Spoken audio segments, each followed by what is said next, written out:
Adding and editing table styles. The system has a default table style, but new styles can be added or copied in the Table Manager. To add or edit a table style, click the Table Style submenu under the Administration main menu. Click the Add a New Table button to create a blank table style, or Copy Table button to create a copy. As with the document styles, go through changing the different styles and attributes. When an attribute has been changed, a preview of how the table will look will show at the top of the style. Each time an attribute is changed, the preview will be updated. New attributes can also be added if necessary.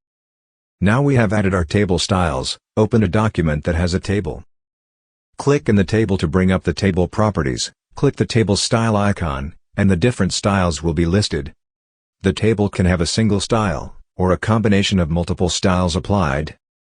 Apply the default style to return the table to normal.